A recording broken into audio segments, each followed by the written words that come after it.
ces enfants de Dieu qui nous suivent à travers cette émission? Voilà, mon nom c'est Massé Sebolam Placide, prophète, juriste, écrivain et en même temps je dirige une assemblée, Ecclesia de Lemba, c'est-à-dire Église de Lemba. Par la grâce du Seigneur, ça fait plus de, je dirais, 23 ans que je suis dans l'exercice du ministère prophétique. Et le Seigneur nous a mis à cœur de pouvoir quand même écrire des livres et en même temps de restaurer les messages apostoliques. Okay. Parce que le rôle d'un prophète dans la Nouvelle Alliance n'est pas seulement celui qui donne des paroles de connaissance, c'est-à-dire il révèle votre passé, votre présent, mais un prophète c'est un révélateur du mystère de Christ. Et nous sommes dans les temps où le Seigneur a établi le ministère en somme, le prophète, les apôtres, les docteurs, les évangélistes. Voilà pourquoi je me présente comme un prophète, c'est-à-dire la bouche de Dieu, les messagers de Dieu et l'envoyé de Dieu pour cette dernière dispensation. Voilà, j'espère que nous avons accueilli les prophètes en qualité de prophètes ici sur ce plateau. Nous allons parler de ce thème très important. Exactement. Les ouvriers de la dernière heure. Est-ce qu'il était temps d'en parler pendant cette période du mois de décembre? Exactement, parce que cette parabole explique en réalité la raison d'être de la mission de notre Adonai Yehoshua HaMashiach, Jésus-Christ, sur la terre, et en même temps la responsabilité que Mashiach nous a donnée. Parce que quand vous lisez religieusement Matthieu chapitre 20, comme vous l'avez déjà annoncé, Matthieu chapitre 20, le verset 1er jusqu'au verset 6e, vous allez voir que dans cette parabole, on parle d'un roi qui est sorti dès le matin, parce qu'il avait sa vigne, il a commencé maintenant à embaucher les différents serviteurs. On parle des ouvriers de la 3e, le 6e et 9e heure, ainsi que les ouvriers de la dernière heure, ou 11e heure. Donc cette parabole résume, comme je l'ai dit, le but pour lequel Jésus-Christ était venu sur la terre et la responsabilité qui nous a été assignée, étant apôtre, prophète, docteur, évangéliste. Si vous le permettez, monsieur le journaliste, quand on essaie d'entrer dans la profondeur de cette parabole, nous allons comprendre que cette parabole explique deux dispensations ou des alliances. Il y a la première alliance et la seconde alliance. Parce que lui-même, Yehoshua dit dans Matthieu chapitre 13, depuis le verset 34 à 36, « J'ouvrirai ma bouche, je parlerai en parabole, j'annoncerai des choses cachées depuis la fondation du monde. » Tel que je suis là, le Seigneur m'a établi étant ouvrier du soir ou ouvrier de la dernière heure, dans le but de répéter le fondement qui nous a été transmis. C'est pour cela qu'on parle des ouvriers de la 3e, 6e, 9e heure, qui représentent, ces ouvriers-là, représentent la dispensation de l'Ancien Testament. Maintenant, les ouvriers du soir, ou de la 11e heure, ou de la dernière heure, parce que dans la Bible, il y a ce qu'on appelle la loi de la première occurrence. Cela veut dire quoi? Là où les mots, ou l'expression, ou les termes a été utilisé pour la première fois. Par exemple, dans la parabole, on parle des ouvriers de la dernière heure. L'expression dernière heure, pour la première fois, nous la retrouvons dans le Sefer Bereshit, c'est-à-dire dans le livre de la Genèse. Quand vous lisez Genèse chapitre 49, depuis le verset 1er jusqu'au verset 2e, lorsque Jacob est arrivé au soir de sa vie, il a rassemblé ses enfants, il dit « Rassemblez-vous et je vous annoncerai les choses qui doivent arriver dans la suite du temps. » Le terme « suite du temps », ça vient du mot hébraïque qu'on appelle « acharit ». Acharit qui veut dire la suite des événements. Acharit signifie aussi le début et la fin d'un événement ou les 6 sections des événements. Donc lorsqu'on parle des ouvriers de la dernière ère, ce sont des serviteurs que le Seigneur les a assignés une mission spécifique parce qu'ils travaillent dans la dernière ère. Ils ont reçu les mandats, la mission, afin de travailler, une commission spécifique, afin de travailler pour le Seigneur. Lorsque nous allons entrer dans les détails... Cette génération est la génération de la dernière heure. Mais exactement. Quand nous allons entrer dans les détails, nous allons essayer maintenant de décortiquer quel est le message que le Seigneur... C'est ça, c'est dans quel contexte Jésus a parlé des ouvriers de la dernière heure. C'est ce que nous voulons découvrir dans cette émission. Oui, dans quel contexte? Vous savez, dans Hébreux chapitre 1er, quand vous lisez les versets 1er jusqu'au verset 2e, on nous présente des dispensations. On nous dit l'autre fois, Dieu a parlé à nos pères par les prophètes, et dans les temps que nous sommes, il nous a parlé par le Fils. J'ai dit tantôt, cette parabole explique la raison d'être de la mission de Jésus-Christ sur la terre, ainsi que la responsabilité qui nous a été assignée. Mais revenons d'abord, quelle est la mission dont Yahweh avait confié en Jésus-Christ? Lorsque nous lisons Matthieu chapitre 1er, depuis le verset 19 jusqu'au verset 23, l'ange va préciser la feuille de route de la mission de Yahushua en disant « Tu lui donneras le nom de Yahushua » qui a été traduit par Jésus-Christ, parce que Yahushua veut dire Yahweh sauveur, Yahweh notre salut, Yahweh notre bonheur, Yahweh notre aide. Tu lui donneras le nom de Yahushua, car c'est lui qui sauvera son peuple de ses péchés. Donc, le Seigneur Jésus-Christ vint pour sauver le peuple ou son peuple de ses péchés. Lorsqu'on parle la notion du péché ou la notion de péché, il y a un terme grec que j'aime bien, c'est armatialogie. Armatialogie, c'est un terme technique qui va nous expliquer tout simplement la doctrine du péché. Or, dans la Bible, il y a le péché au singulier, c'est-à-dire le péché qui n'a pas S à la fin, et il y a le péché avec S à la fin. Les premiers ouvriers de la 3e, 6e, exactement, les ouvriers de la 3e, 6e et 9e ère représentent les prophètes, les rois, les sacrificateurs, les juges. Vous voyez, les gens que le Seigneur envoyait sur sa vigne, parce que la vigne représente Israël ou son peuple, dans le but d'éradiquer le péché, sans S à la fin, et le péché avec S à la fin. Malgré tout que ces derniers ont réussi une mission spécifique, personne n'a pu accomplir le but de Dieu. C'est pour cela que Jésus-Christ, quand il est venu sur la terre, c'est lui qui a accompli le but de Dieu qui consistait à ramener l'homme en lui-même. Parce que tout commence dans le jardin d'Éden. Lorsque Dieu a créé Adam, dans le livre de la Genèse, quand vous prenez Genèse chapitre 1er, le verset 26 à 31, Adam a été créé d'abord étant esprit. Et lorsque vous lisez dans Genèse chapitre 2, 8, 9, Dieu va former le corps et l'âme pour Adam, et en ce moment-là, il deviendra trichotomique, c'est-à-dire un être ayant l'esprit, l'âme et le corps. Et Adam qui était trichotomique, Dieu l'a placé dans le jardin d'Éden, nous connaissons la suite. Adam était perdu, a désobéi à la loi de Dieu. Là, nous sommes dans le livre de la Genèse, chapitre 2, le verset 14, 15, 16, 17. Et dans Genèse, chapitre 3, on nous montre la chute d'Adam et comment Adam et Ève ont été invincés dans la présence du Seigneur. Vous voyez, lorsque vous lisez dans Genèse chapitre 3, depuis le verset 1er jusqu'au verset 2e, on nous indique maintenant la postérité d'Adam. Or, la parole nous dit que Adam a engendré selon son image et selon sa ressemblance. Mais quand vous lisez très bien dans le verset 1er du chapitre 5e, on nous dit Adam a été créé selon l'image et la ressemblance de Dieu. Donc l'image et la ressemblance de Dieu représentent la nature de Dieu. Mais Adam, dans son tour, il va engendrer selon l'image selon son image et sa ressemblance, qui représente le péché. Donc nous tous, on s'est retrouvés dans le péché adamique. Et le péché sans S. Sans S. Et le péché étant, le péché avec S à la fin, le péché étant des actes qu'on pose. C'est pour cela, dans cette parabole, Yahushua illustrait les différentes missions, lui étant Elohim, qu'il avait confiées aux différents personnages qu'il appelait. Il y avait les rois, les sacrificateurs, les prophètes, les juges. Personne ne pouvait travailler correctement, c'est-à-dire accomplir le but de réconcilier, de purifier, de sanctifier. C'est pour cela lui-même est venu.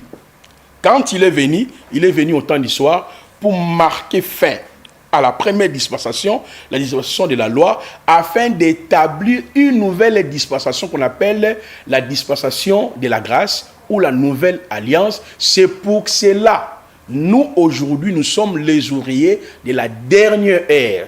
Donc, la dernière ère, c'est-à-dire la dernière dispensation, c'est-à-dire la dernière alliance, parce qu'après cette alliance, la nouvelle alliance, il n'y en aura aucune autre. Et maintenant, les ouvriers de la dernière heure travaillent avec les messages qu'ils ont reçus auprès du Créateur. Aujourd'hui, messieurs les journalistes, vous êtes sans ignorer. Regardez par exemple dans nos églises, les gens sont en train de faire le combat spirituel. Lorsqu'on parle du combat spirituel, c'est une prière qui est liée entre enfant et son père. On vous dit que non, dans votre famille, il y a des autels. Il y a des malédictions générationnelles. C'est comme si nous avons hérité de nos parents que des démons, Satan, diable. Mais ce sont les mêmes parents, sorciers, marabouts. Ils ont tout fait pour nous. Voilà. Ils nous ont soutenus. Ah! Mais aujourd'hui, ce sont des sorciers. Ce sont des sorciers. Vous voyez? Tout autour du terme combat spirituel.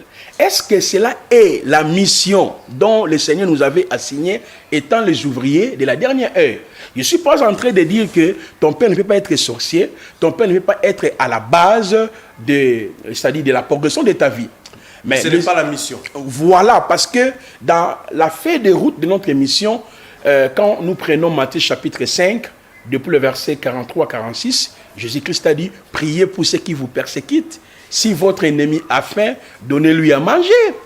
Dans le livre de Romains chapitre 12, à partir du verset 10 à 17, l'apôtre Paul était tellement explicite, qu'est-ce qu'il a dit? Ne vous vengez pas de vous-même. Mais aujourd'hui, la centralisation de nos prières... Le contexte a changé, nous sommes au Congo.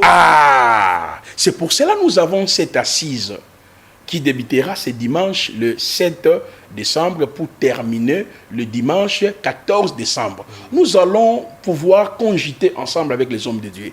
Quel est le message dont le Seigneur nous a donné? C'est une activité qui concerne la population ou c'est entre hommes de Dieu? Non, tout le monde.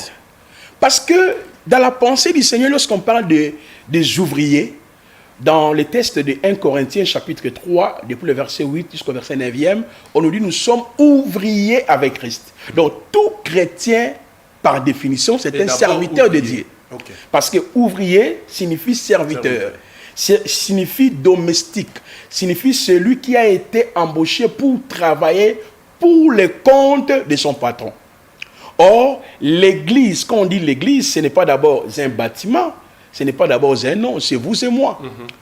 L'église, c'est un peuple qui a été racheté à la croix. Parce que pour la première fois, le terme ecclésia a été utilisé par lui-même Yahushua HaMashiach dans Matthieu chapitre 16, depuis le verset 15 jusqu'au verset 19e, lorsqu'il avait posé la question à ses disciples pour savoir ce que les gens parlaient à son sujet.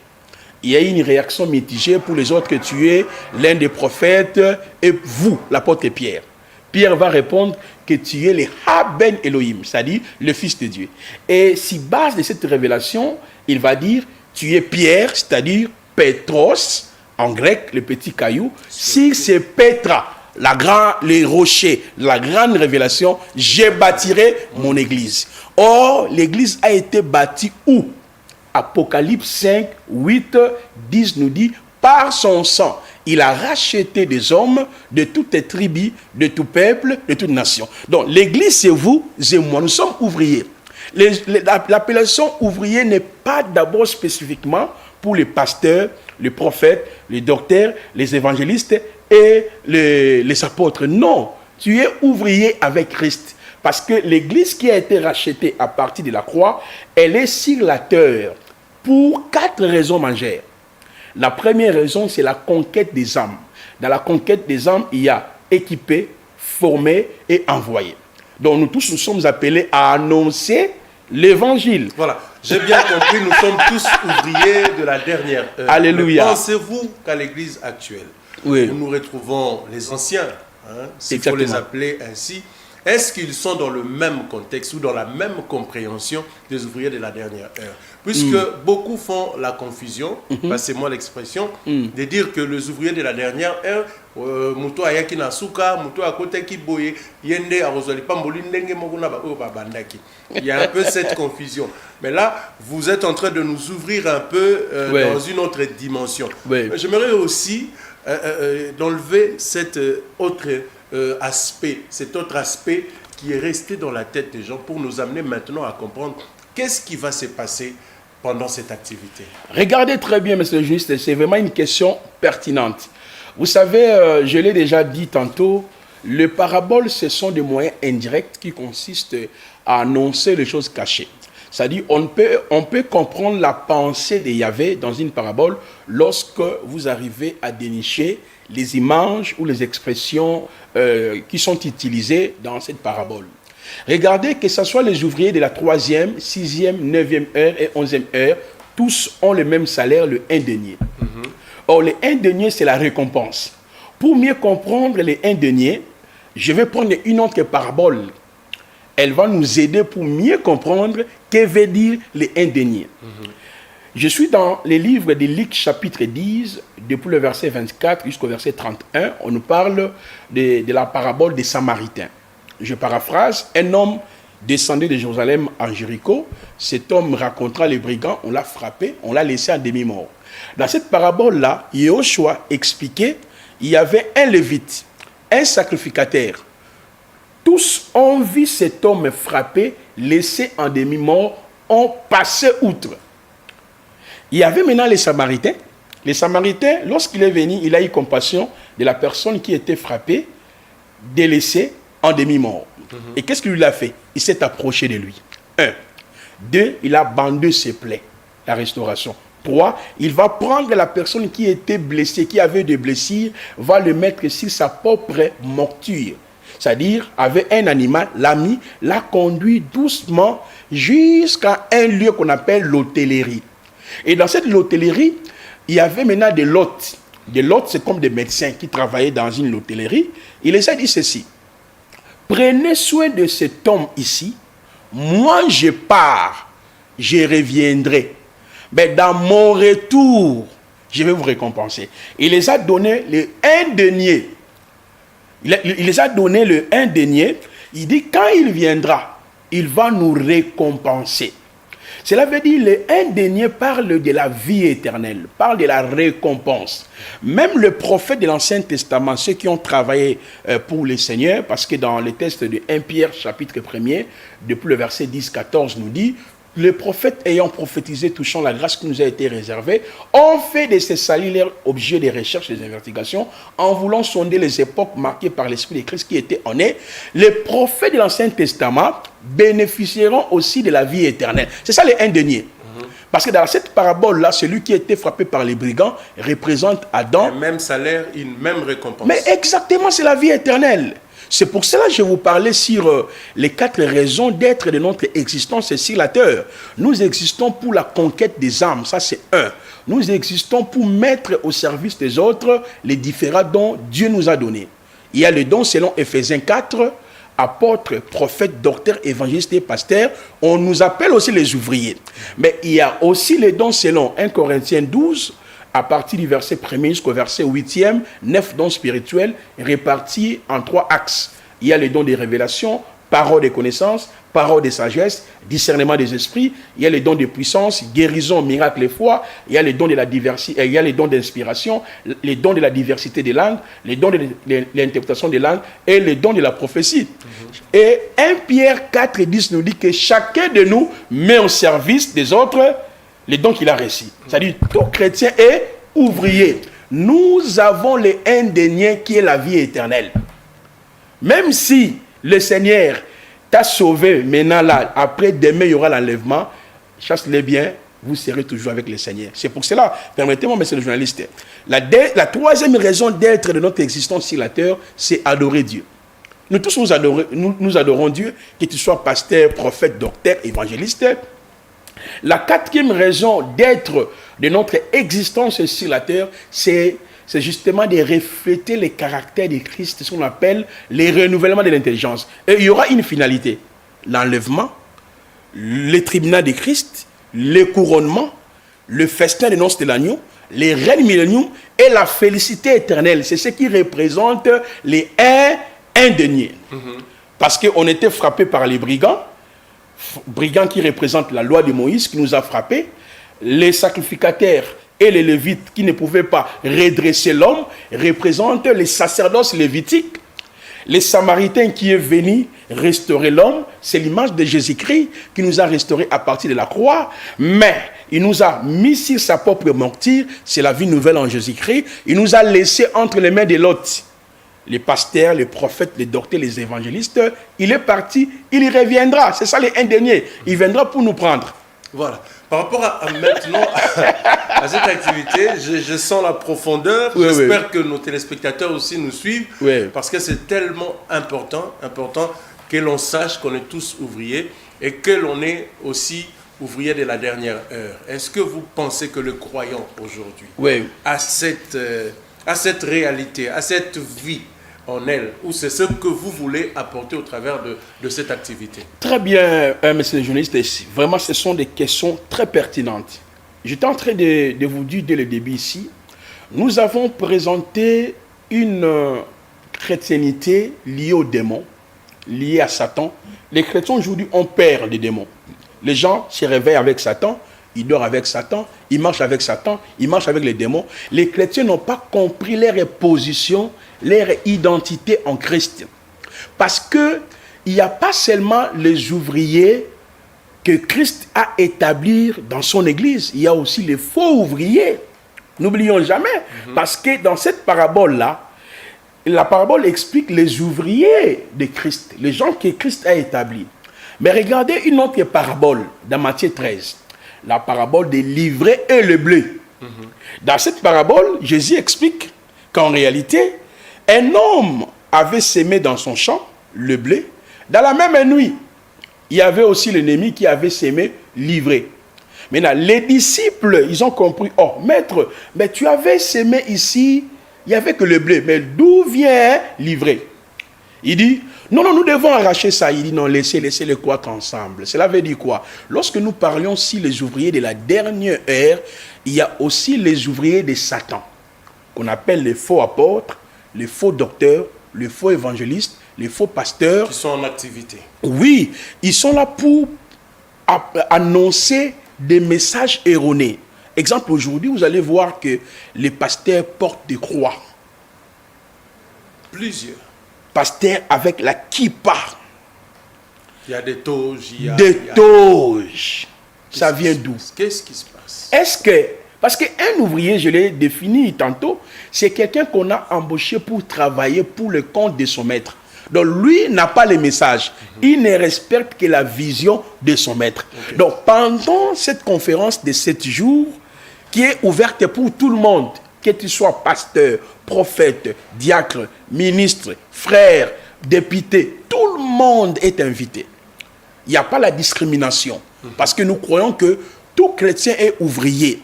Mais nous voulons à ce que les gens reviennent à la vraie doctrine qui nous a été transmise une seule fois par nos pères les apôtres.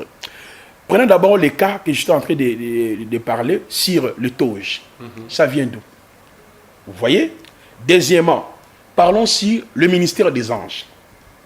Aujourd'hui, vous allez voir que les pasteurs qui prêchent, ils vous disent, je libère les anges, je commande les anges, j'ordonne aux anges, recevoir, take it, fire. Vous voyez? Au fait, tout ça là... Il envoie un ange derrière telle personne. Or, un chrétien ne peut pas commander les anges, ni prier les anges, invoquer les anges, ordonner aux anges. Mais un chrétien doit être conscient sur le ministère glorieux des anges.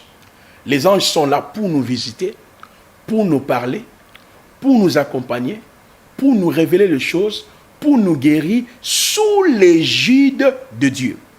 Aucun pasteur a cette habilité de pouvoir commander les anges. Je ne sais pas, monsieur le journaliste, vous êtes un grand journaliste, observons ce qui se passe dans nos églises. Un pasteur qui prêche dit, je commande les anges maintenant. Rababababa. Les anges de la guérison. À gauche. À gauche. Allez à droite. À droite.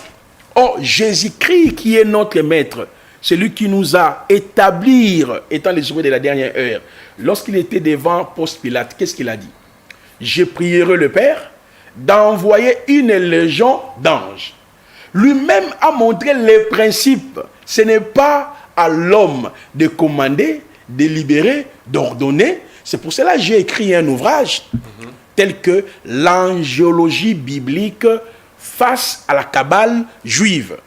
Ce n'est pas aussi ça qui sème la confusion dans l'Église. Aujourd'hui, les chrétiens ont du mal à saisir tout ce qui se dit en géologie, Kabbale, tout ça. Non, mais c'est ça le rôle d'un prophète. Je vous ai dit dès le début, le prophète, c'est un révélateur du mystère de Christ. C'est un récepteur du mystère de Christ. Le prophète, c'est la bouche, c'est la voix, c'est l'oreille de Dieu. Parce que vous êtes sans ignorer, monsieur le journaliste, que l'Église aujourd'hui, beaucoup de pasteurs congolais, partout, ils sont dans les pratiques fétichistes de la Kabbale. C'est quoi la Kabbale? La Kabbale, c'est la tradition ésotérique juive. Vous voyez? C'est-à-dire, c'est une tradition qui est basée sur la communication avec les anges. On va vous dire, chaque année, il y a un ange qui opère. Dans chaque mois, il y a un ange. Dans chaque jour, il y a un ange. Dans chaque semaine, il y a un ange. Alors, toi, tu dois connaître l'ange du mois. Si tu veux demander l'argent, il y a un ange qu'il faut appeler. Il faut appeler. Si tu veux avoir la protection, il faut appeler tel ange. Maintenant, vous allez voir que beaucoup de chrétiens sont dans cette doctrine fallacieuse. Maintenant, s'il y a des prophètes authentiques, ils doivent écrire pour éclairer le peuple de Dieu sur la bonne doctrine des anges. Par exemple, si cet ouvrage-là, l'angélologie biblique face à la Kabbale juive, je suis en train d'expliquer que tout chrétien qui est né de nouveau doit comprendre, après avoir été sauvé à travers la croix et par l'évangile, le Saint-Esprit habite en nous. Notre communion n'est pas avec les anges. La communion des anges est avec Dieu. Mais nous, notre communion est avec le Père à travers la croix. Je m'explique. Jésus-Christ est le seul chemin par lequel Dieu est venu vers l'homme. Jean chapitre 14, le verset 6, la parole nous dit « Nul ne peut passer au Père sans passer par moi ». 1 Timothée 3, 16, le mystère de la piété grand, Dieu a été manifesté en chair. Mais le chemin par lequel l'homme est retourné à Dieu, c'est la croix. Colossiens chapitre 1er, le verset 20 jusqu'au verset 24. Cela veut dire que notre communion n'est pas avec les anges, notre communion est avec Dieu par le sang, par la croix. C'est ce que 1 Jean chapitre 1er, 6, 7, 8 nous dit. Si nous marchons en communion avec lui, le sang de son Fils nous purifie de tout péché. Donc cela veut dire que les anges n'écoutent pas la voix de l'homme. Les anges n'obéissent pas à nos prières. Les anges écoutent et obéissent à la voix de Dieu. C'est pour cela que Jésus-Christ nous a montré le chemin pour prier. Il vous dit, quand vous priez, dit Avino Sheba Shamaim, c'est-à-dire notre Père qui est aux cieux. Avino Sheba Shamaim, Yid Kadesh Shimira. Tavo Malkutera, c'est-à-dire notre Père qui est aux cieux, que ta volonté soit faite sur la terre comme au ciel. C'est-à-dire on prie le Père en citant le nom de Jésus. Donc si j'ai besoin de la protection, je vais adresser au Père en citant le nom de Jésus. Par exemple, Dieu, je te prie de me protéger. Dieu, je te prie d'envoyer tes anges à ma faveur. Ça, c'est normal. Mais lorsque déjà dans nos églises, on vous dit, cette année, c'est l'année de l'ange Michael. Cette année, c'est l'année de l'ange Iriel. À prier l'ange Michael. Voilà. Or, déjà dans l'église Bandekona Bolingo, les gens le font. Vous voyez, il y a des neuvaines où on adresse des prières à l'ange Gabriel, l'ange Michael, l'ange Iriel. Vous voyez ça? C'est pour cela, les ouvriers de la dernière ère doivent interpeller l'église. Interpeller aussi ses collègues. Attention, ce n'est pas la mission qui nous a été assignée. Donc, un ouvrier opère dans l'esprit de discernement. Il est là en train d'observer et de rappeler. C'est pour cela, Dieu est en train de susciter des voix, parce que je ne serai pas seul. L'activité, en effet, c'est la vision que le Seigneur avait confiée à l'un de nos pères. Il s'appelle le prophète Gary Kenge. C'est un grand prophète qui a fait un grand travail dans notre pays. Moi, quand j'étais encore jeune... Même si tu peux nous montrer l'affiche, comme ça les gens auront déjà une idée de cette activité. Voilà. Moi, quand j'étais jeune, j'ai participé même dans ces différentes conférences. celui qui est l'auteur principal. Il a l'habitude de faire les rassemblements des aigles chez lui en Ngaliema, dans son église. Et j'ai été invité dans son église. Je vis un papa sérieux, un prophète authentique. Et je dis, papa, est-ce que ce n'est pas plausible que vous puissiez arriver chez nous à Lemba? C'est pour cela que j'invite les pasteurs qui sont à Lemba, qui sont à Matete, qui sont à Ngaba, Mongafula, qui sont ce dimanche 7 au 14 décembre, nous serons dans la commune de Lemba. Donc, dès que vous arrivez dans la commune de Lemba, Lemba Siper, vous voulez aller vers Lemba Terminus, vous demandez seulement où se trouve la galerie Igo Tanzambe. C'est tellement connu. C'est tellement connu, nous serons là dans cette salle de fête. C'est là où aussi nous prions, parce que nous prions dans la même salle chaque dimanche à partir de 8h30 à 11h30. Mais pour cette manifestation, nous allons prier seulement le soir à partir de 16h30 à 19h30. Donc, on commence ce dimanche. Et ce qui est bon, je vais distribuer même 150 livres gratuits. Okay. Par exemple, le livre sur les lois et récits d'Anouka, le judaïsme dans l'église d'aujourd'hui. Je rappelle que vous avez écrit 10 livres. Exactement. En 5 minutes, si vous pouvez nous faire un petit résumé, parce que là, on est sur un autre sujet. Avant de conclure sur le sujet, si on peut avoir une idée, la réalisation va nous aider à voir chaque image de livre pour que nous puissions avancer. Très bien. Par exemple, j'ai écrit Loi et récits d'Anouka, le judaïsme dans l'église d'aujourd'hui. Il y a le tome 1 et le tome 2. Dans les temps, c'était un seul tome, mais j'ai essayé quand même de répartir ça et d'améliorer ça. Aujourd'hui, dans nos églises, on voit par exemple les pasteurs qui organisent des veillées d'Anouka. Il y a même... Cette question m'est montée. Anouka. Donc Anouka, en réalité, c'est une fête juive qui a des aspects. Il y a l'aspect historique et l'aspect ésotérique.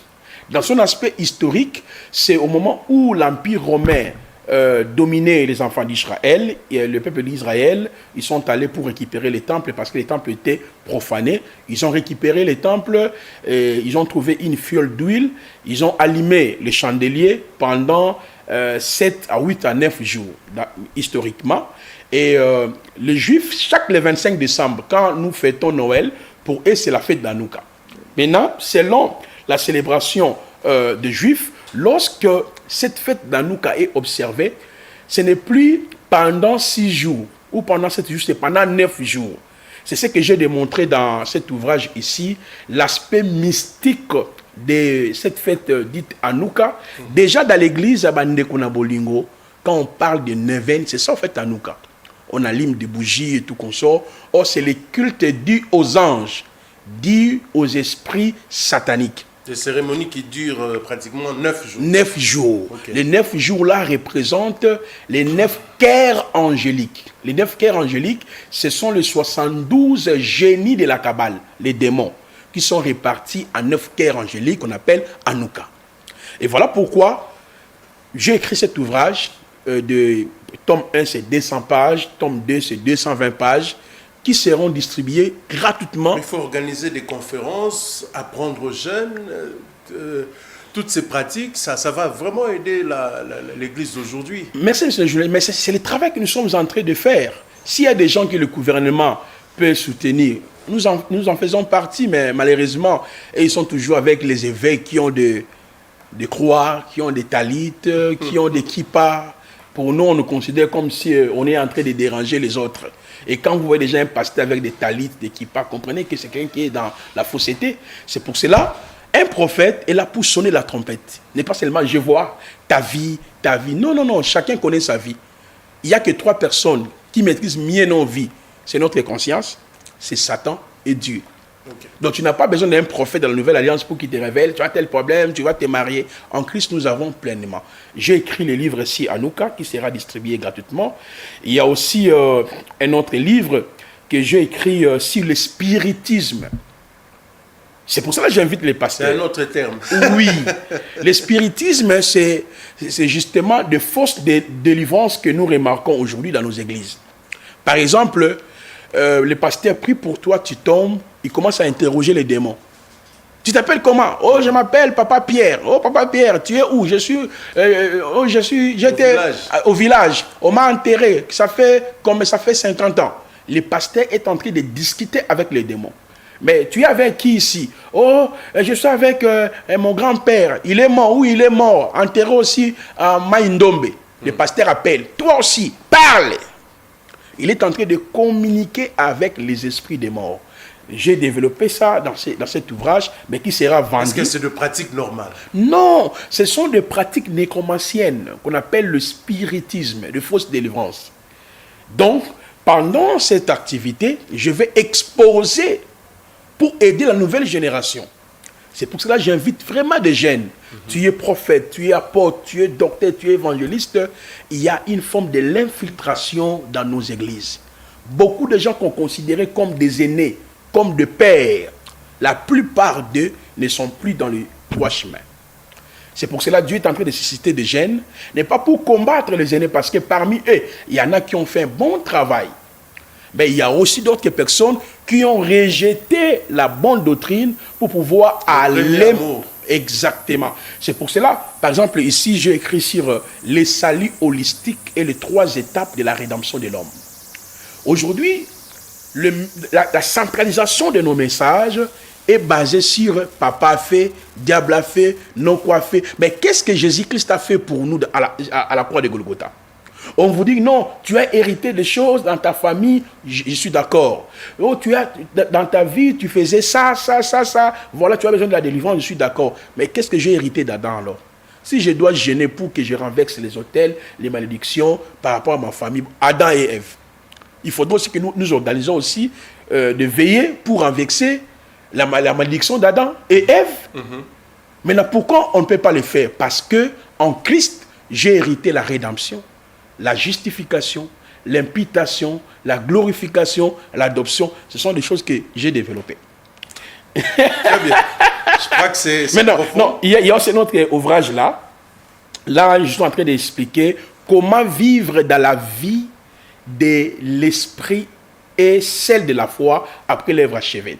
Parce qu'il y a une vie avant la croix et une vie après la croix.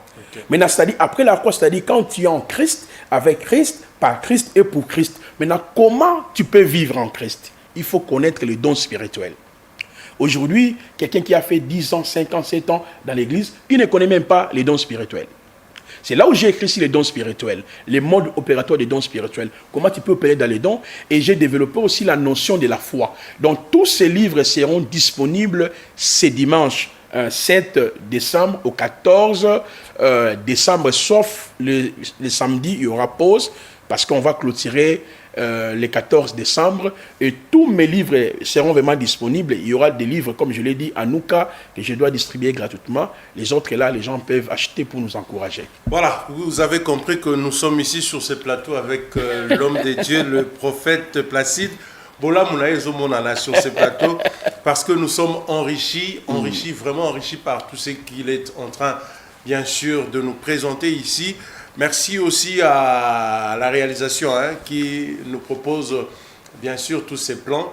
Je rappelle ici que nous sommes en train de parler de ce thème important, les ouvriers de la dernière heure. On nous avait peut-être mal orientés à l'époque parce qu'on nous disait s'il y a 21 jours de jeûne à tous, il y a des jours à Souka, il y a des ouvriers à la dernière heure.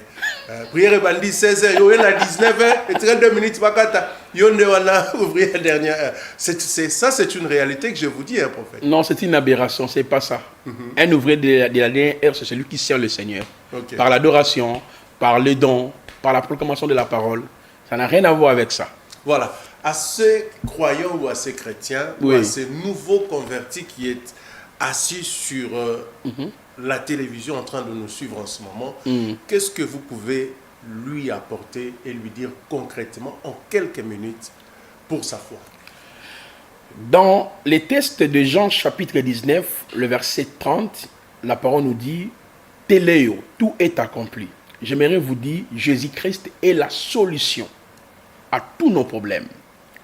Vous voulez être guéri, être restauré, de vivre une vie nouvelle. Il n'y a qu'un seul homme qui a triomphé. Il a dit, c'est accompli, c'est le Seigneur Jésus-Christ. Et quand vous êtes en Christ, avec Christ, par Christ et pour Christ, vous aurez la paix, la protection, le bonheur, la sécurité, la vie éternelle. En dehors de cet homme, il n'y a pas le salut. Celui qui est le chemin et la vérité. Et la parole nous dit que si quelqu'un est en Christ, il devient une nouvelle création. Les choses anciennes sont passées.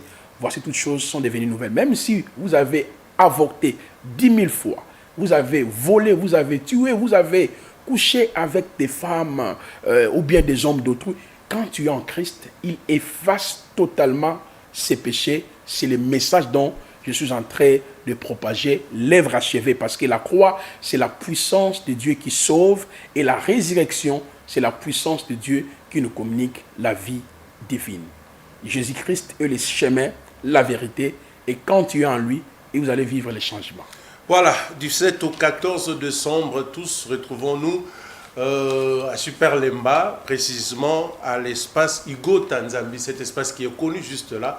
Il y a d'ailleurs son monument est cassé, donc c'est là que tous nous allons nous retrouver. Nous sommes des jeunes, nous sommes tous bénéficiaires de cette grâce. Si l'Éternel nous envoie les ouvriers de la dernière ère, nous devons tous profiter parce que parfois nous étions ignorants, mais voici la voie à suivre et je nous invite tous à être présents à ces grandes activités qui seront organisées pendant pratiquement une semaine. Votre dernier message, prophète, par rapport à cette émission d'aujourd'hui, et je crois que nous reviendrons prochainement pour développer d'autres sujets. Ba papa, ba maman, na benisi bino nyonso surtout, oza pasteur, oza évêque, oza bishop, oza docteur, même to pesu invitation d'honneur te, na kosenga na biso tout le monde na dimanche oyo, le 7. Toujours banda dimanche, na pourquoi lundi, mardi, mercredi, jeudi, vendredi, sauf samedi, dimanche, tu peux clôturer. Tout baya va participer à un moment oyo. Ça sera des moments extraordinaires. Et je vous remercie aussi sincèrement pour cette opportunité. Que le Seigneur Jésus-Christ vous bénisse. Merci. Nous avons reçu, fidèles téléspectateurs, sur ce beau plateau de Tous à la télévision, dans cette émission Débat religieux. Vous avez compris, il n'y avait pas de débat, c'était juste des orientations pour aider le peuple de Dieu. Et nous reviendrons certainement avec des débats, des gens qui nous ont suivis, qui voudront réagir aussi par rapport, bien sûr, à ce message du prophète Placide. Merci, prophète. Merci. C'est moi qui vous remercie. À toute la grande équipe. Merci aussi à Roland Isso, le concepteur et animateur principal de cette émission Débat religieux. Merci à Pams Bienga. Merci à Némi Mouila, à Grâce Déco, qui nous ont assistés. Pourquoi pas aussi d'Adi Maneka qui est de passage ici sur Tosung à la télévision. On se retrouve très prochainement. Vous suivrez bien sûr toutes les rediffusions ici chez nous et dans toutes les plateformes.